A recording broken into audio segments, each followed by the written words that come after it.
en un estado de colapso, de agotamiento, de fatiga. Entonces, ahí, Luis, podríamos decir también, por ejemplo, cuando hay algún estrés, cuando hay algún familiar enfermo, cuando hay algún problema fuerte en la parte laboral, tú decías hace un ratito, todo lo que se vive, ¿no? En la parte laboral, de, híjole, va a haber recorte de personal y te vi en la lista. Además ni saben, ¿verdad? Pero según ellos vieron a la persona. En esa etapa, donde obviamente se maneja un nivel de estrés altísimo, de no saber qué va a pasar, la duda puede matar, y eso lo sabemos bien, Luis. Sí, sí. Y esa etapa, Luis, si me equivoco, porfa, corrígeme, esa etapa, ya que sucede, ya que pasa, o ya que uno tiene una respuesta positiva o negativa, o ya que sale el familiar de la enfermedad o del problema o del hospital, etcétera, es en el momento que uno viene el relax, como le podemos decir, y ese es el momento que a lo mejor hasta podemos enfermarnos. Sí, así es. Lo que sucede es que en muchos eventos psicológicos uno a veces dice, es que estoy enfermo, pero ¿por qué? Si no me ha pasado nada. Bueno, no te ha pasado nada en el momento reciente. Sin embargo, los efectos a veces tienen como un desfasamiento, ¿no? A veces de semanas o incluso meses, ¿no? Entonces, no propiamente es inmediato, sino que es un proceso de desgaste. Ejemplo, la osteoporosis. Personas sometidas a mucho estrés, pues bueno, están tomando sus reservas, ¿no? De su organismo. Hablamos entonces, fíjate, Luis, de algunas causas del estrés, como bien comentabas. Primero, pues la pérdida de empleo, la pérdida o enfermedad de algún familiar, problemas con familiares o amigos, o los problemas económicos, Luis, que ahorita yo creo que todos, digo, quien diga que le va muy bien, qué bueno, pero de alguna u otra manera estamos sufriendo un problema económico, esa incertidumbre que estamos viviendo a nivel internacional sobre la parte económica de todo el mundo, pues nos tiene en estrés y no sabemos qué va a pasar.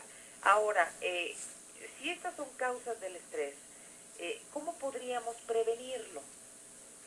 Bueno, mira, hay diferentes elementos que nos ayudan a que el estrés se presente de distintas formas en cada persona, ¿no? Por ejemplo, la actitud ante la vida, el sentido del humor.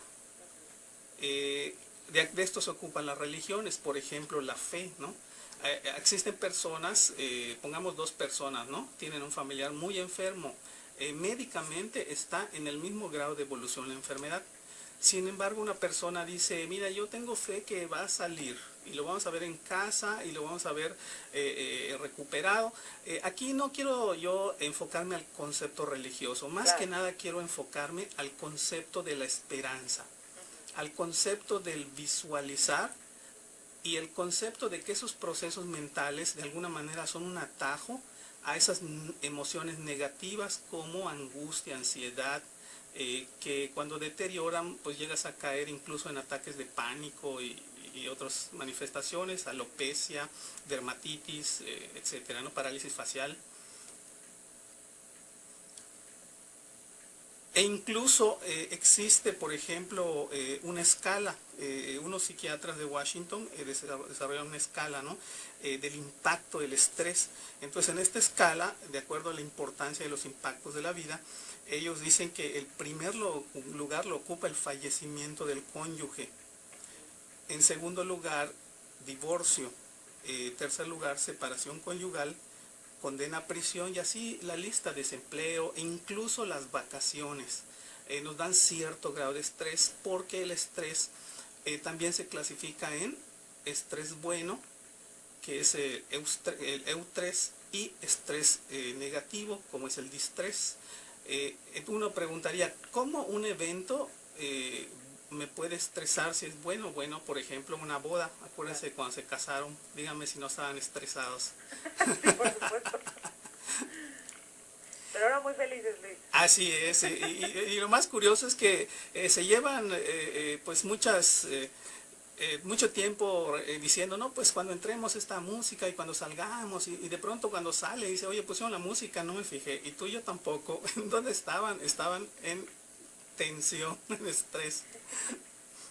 Hay síntomas, mencionabas, Luis, algo de estrés, por ejemplo, el acné puede ser un síntoma fisiológico, la ansiedad, los ataques de pánico.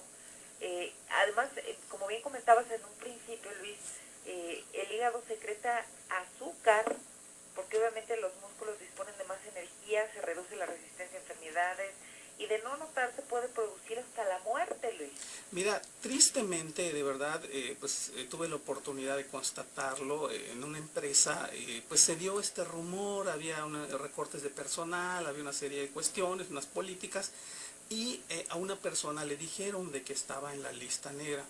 Bueno, esa persona esa noche se levantó, tuvo un problema cardíaco, demás, cayó, etcétera, fue llevado al hospital y tristemente esa persona falleció, y lo más triste es que no estaba en la lista, era solo un rumor. Entonces somos capaces, incluso es irónico, pero este instinto natural, porque ese es un instinto natural, el estrés es una respuesta, sin embargo, esa respuesta nos lleva a dos aspectos: huir o pelear, ¿no? Entonces, cuando éramos cavernícolas, oíamos el rugido del tigre colmillos de sable y pues o huíamos o peleábamos.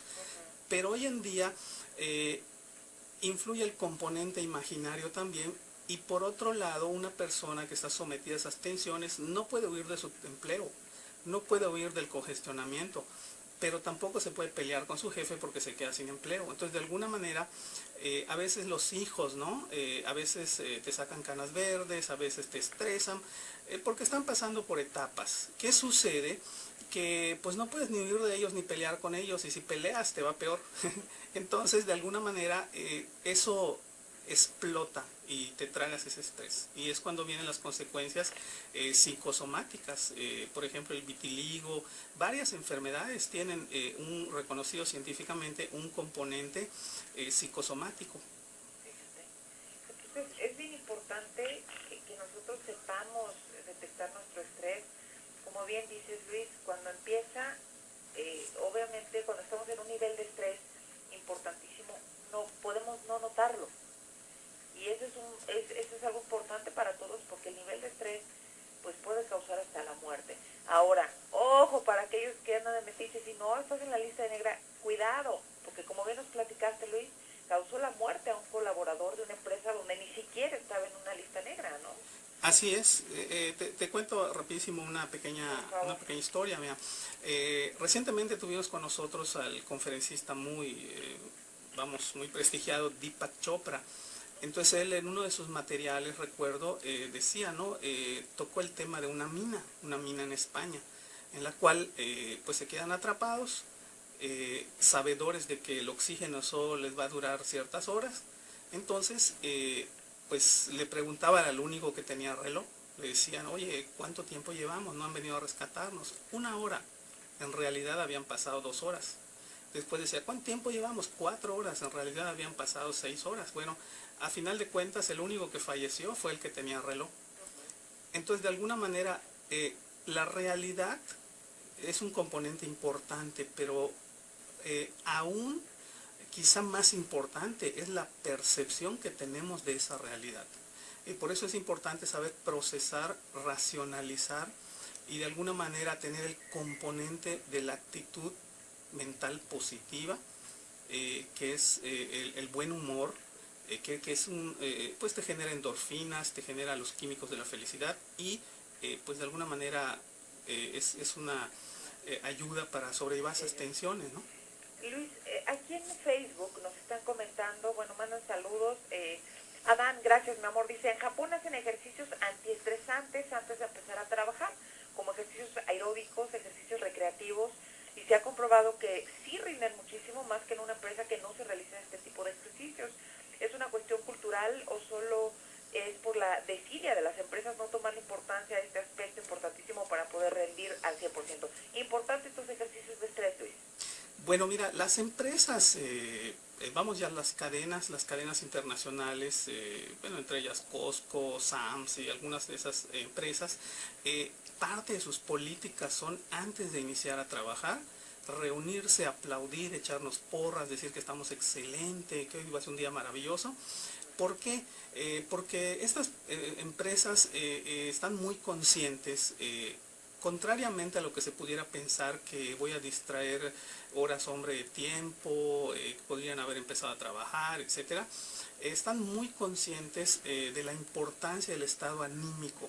Claro. Y al mismo tiempo se empieza a crear, el ser humano así funcionamos, ¿verdad? En forma inconsciente empezamos a crear una serie de patrones mentales y emocionales, y de alguna manera cuando llego al trabajo yo espero esas porras, esos ánimos, esos apapachos, y eso me cambia la percepción, ¿verdad? Y se crea un clima, se crea algo muy, muy padre que pues definitivamente influye en cómo voy a abordar a mi cliente, y me desconecta también de mi realidad cotidiana, de mi vida personal, que a veces puedo tener un hijo enfermo en casa o algo, ¿verdad?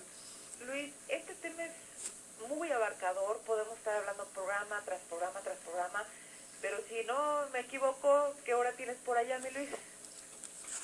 9:20. Me voy.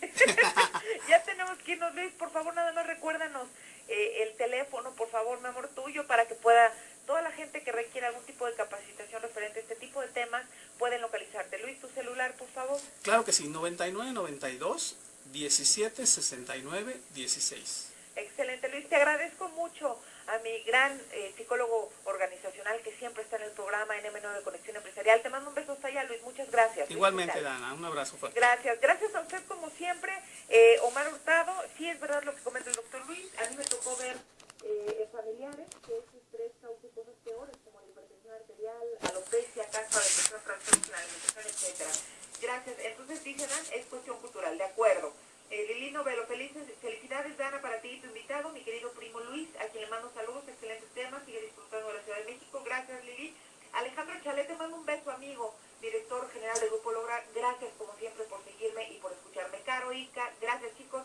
Suprenio y Castillo en producción de lujo. Los espero mañana. Mañana va a haber un tema muy especial con estas fechas. Y recuerde, 1 y 2 de noviembre, irse a Catún a comer un delicioso muslo y pollo. Yo soy Ana García, buen día. Esto fue Menor.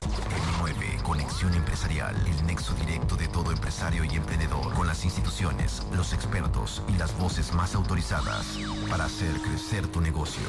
M9, Conexión.